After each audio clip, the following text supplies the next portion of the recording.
Welcome back to Your View. Thanks for staying with us. So the National Center for Disease Control, NCDC, has been on the forefront lately, ranging from necessary help to making sure they have enough hands to cater for those sick and to also help control the spread. Joining us for more information concerning the spread of this is the DG, Director General, National Center for Disease Control, Dr. Chikwe Ihekweazu. Good morning, sir. Good morning, ma'am, and good morning to everyone watching your show. Good to have you on the show, finally. We've been trying to get you for a while. For a long while. But good to have you. Anyways, let's go straight into it because we have so many questions to ask you. Obviously, from the reports today and even yesterday, do you think easing the lockdown was a mistake on the part of the government? And if it was, how soon do you think you can then have us go back home because of the obvious spread that is imminent from what happened yesterday? So thank you very much. On our side, we don't think it was a mistake. We knew at some point this day had to come. Right. But we really expected Nigerians and corporate Nigeria to take a little bit more responsibility for what happened yesterday. Right. There's only so much government can do. You know, we can issue lockdown, we can bring out the police, we can, do so much. But we rely on the common sense of most Nigerians. We rely on corporate Nigeria taking responsibility. This is not being done for NCDC. It's not being done for the federal government. It's not being done for the state government. It's being done for us. So, we really are counting. Let's take yesterday as an exception. Let's take yesterday as a blip.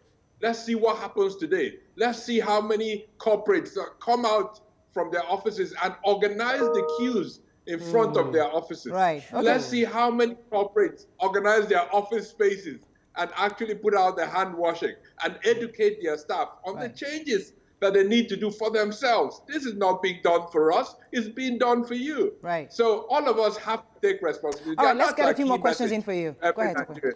I totally agree with what you just said. We've been preaching the same thing. I wanted to ask you concerning Kano. We discussed it yesterday, and a representative of Kano State from in the Senate or House of Representatives, I believe, mentioned that NCDC was the only one that has a right to put in testing centers. And we found out that for a period of 1 full week, there was no testing center in Kano State, which also might have caused the spread as much as this. What would you say to what happened to Kano State? Where will we put the blame? Shouldn't you have known better to put the center there, knowing that it was a hub of lots of activity and the population mass there? And would you take responsibility for what happened in Kano? So, I'd like to clarify. One thing is for sure, testing is one small part of this entire response, right? The response is a multi-stage response, of which testing is a component, a critical component, but just one component thereof. We are paying a price collectively for our insufficient investments in testing infrastructure across the country. And there's only so much we can do in a few days. I've been to Kano 2 times in the last 10 days. There's no state more important to us right now to get on top of this. We were under pressure to establish a lab. We established the lab very quickly in collaboration with the Aminu Kano University Teaching Hospital that actually owns the infrastructure for the lab. Now, there was a contamination event there, which often happens in labs. We had to shut it down and start again. But the good news is, right now there are 3 labs testing with a combined capacity of 600 tests per day, which is not even fully maximized at the moment. At the end of the week, we'll be up to 1,000. If our plans go right, by the end of next week, we'll be up to 2,000 tests. Right. So the testing capacity, even today, is not the challenge in Kano. It's a full spectrum of the response, and we're working hard, not just with Kano, with 35, 36 other states in Nigeria to scale capacity. Right. So, when you're in a war, sometimes, certain battles are difficult, but the challenge is you've got to keep your eyes on the goal. All right, great. Our goal is to win the war on COVID-19. Right. And we must stay on it, stay on the ball, and that's what I'm asking everyone to do. Right. In government, out of government, in media, in corporate Nigeria. Okay. Let's stay with the ball. I have to get a lot of questions in for you because, trust me, we have little time. Go ahead, YK. I've heard many reports on NCDC not being able to meet up with people with COVID-19. Yes, COVID-19. The one I heard 2 days ago was actually someone very close to me. The Malam was showing signs of COVID, and they called NCDC, or they said, they didn't have enough beds, that they should keep him in the house. So they couldn't come and pick him up, but the guy was coughing, he had a high fever, and there was he had chest pain. So I'm asking you, are you sure you are meeting up to the demand? Right. So, these days, NCDC is blamed for everything. Well, we never respond because we believe that this is an all of government and all of society response. The reality is that we're working with the state government. The state governments actually have the responsibility for case management. They provide the beds, but we're all struggling. But the key thing for Nigerians to watch your TV every night. Every country in the world is struggling. No country in the world can increase its bed capacity by 300, 400% in 2 days, in 2 weeks. It's simply impossible. So we're doing our very best, working with state governments, working with the private sector. Right. COVID has supported the expansion of bed capacity in so many states in Nigeria. That's the private sector. So we're working very hard. The logistics of calling a call center, getting the ambulance from the state government, taking the patient into care, sometimes is difficult. But every day we're improving these processes. It's improved so much in Lagos. We're working with Kano to improve. FCT has improved. So I'm just asking Nigerians to be a bit patient. Okay. But must be rest assured. We're working very hard to make the process smoother for every Nigerian in need of care. All right, let me take you to Sokoto State because they've had 4 fatalities so far. And there's no lockdown in that state. Yes, they've blocked the borders, but life is as resumed as normal. Ramadan, they're having their fasting, their group meetings and prayer meetings. It was in the papers today. And that's worrisome. We don't want a situation whereby it becomes something of what we're dealing with in Kano. So what is NCDC doing to ensure that Sokoto doesn't aggravate to that point? That's one question. The second question I was going to ask is, we're also hearing reports out there about this herd immunity where the strongest survives. Is that what the government is going to fall back eventually on? I mean, does it mean that at some point we're going to leave this for everybody to contact and eventually those who survive? Is that something we're thinking? Because we're hearing that other countries may have considered that option. 2 questions in one. So, thanks. I mean, remember we're a federal republic. From the federal government, from NCDC, we definitely don't have any enforcement powers. We offer guidance, we provide support to the states, we encourage people, we ask you to take responsibility. The federal government from the PTF provides guidelines and we can put that into regulations. But ultimately, the state governments need to come to the table. There are many, Sokoto is not the only place we're struggling with. There are other state governments across the country. Some are doing very well. I must really appreciate the state government that are being so proactive in doing this, but not everyone is. So this is really for all of us to come together, state, local, and federal government, around the same goal of preventing transmission.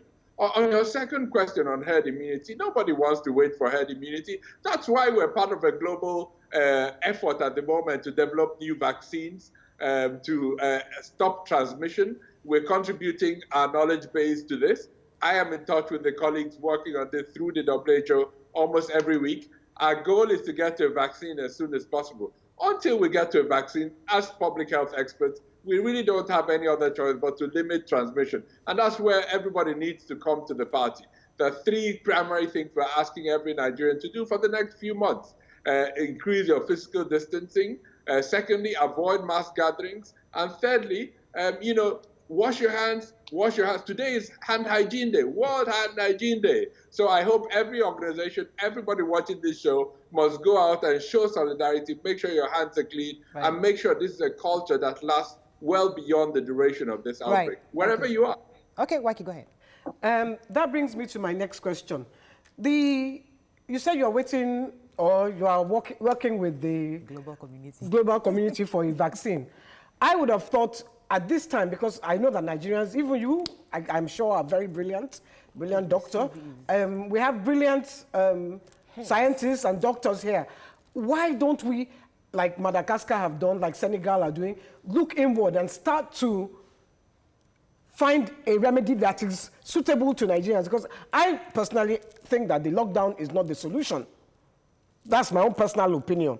But instead of waiting for America to come, because tomorrow America will come up with the vaccine. Yay! Everybody, why can't we be? Look, our oil is not bringing money now. Maybe vaccine will bring money.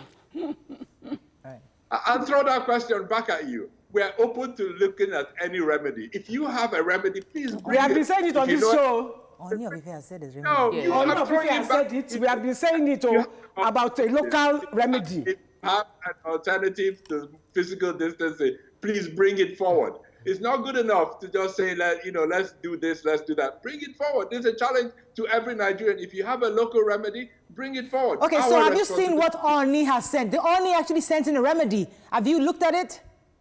Oni of Ife. Listen, my responsibility as the leader of the Nigeria Center for Disease Control is to do the very best possible with what I have in my hands to protect the health of all Nigerians. Right. Okay. This is what I do 24/7 every day of the week. I'll continue to do that. If there are remedies that show that they work, we are happy to have them within our arsenal.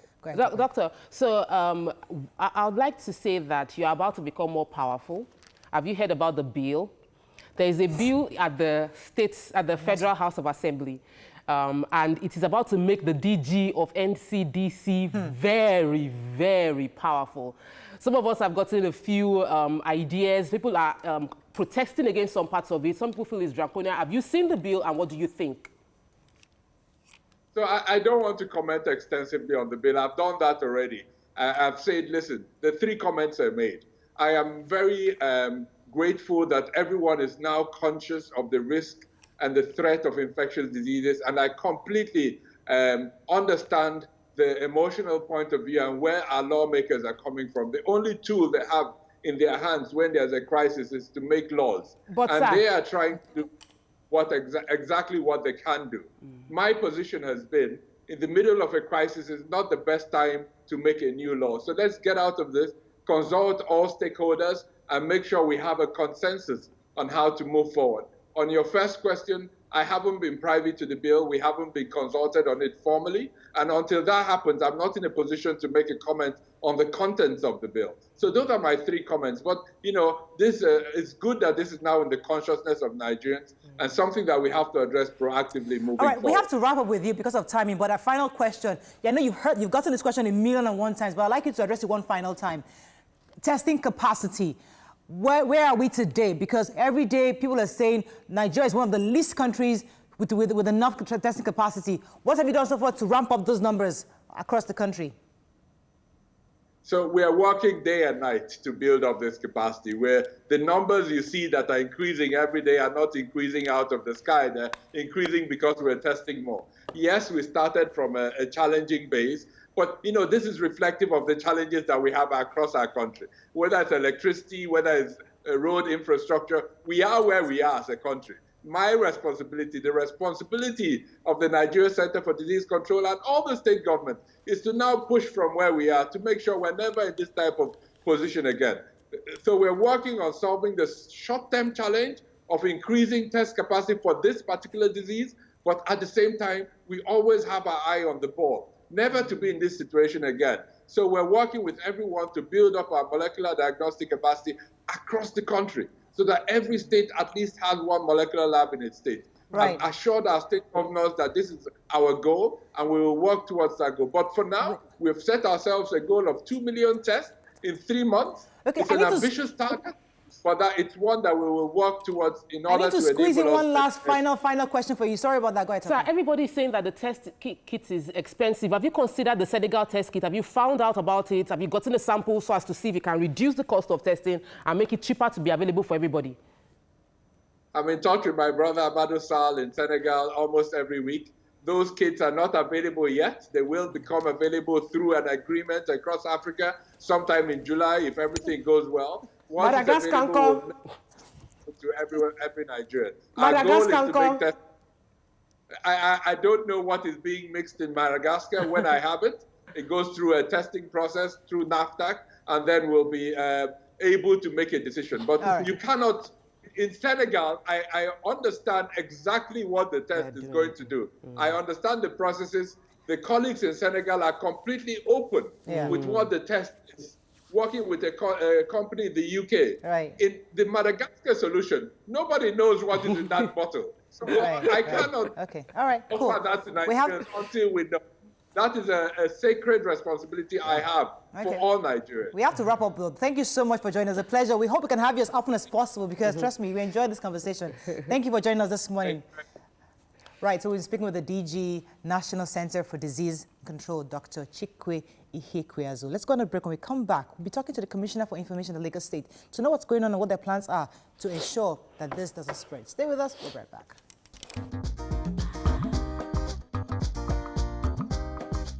Stay tuned. Your view will be right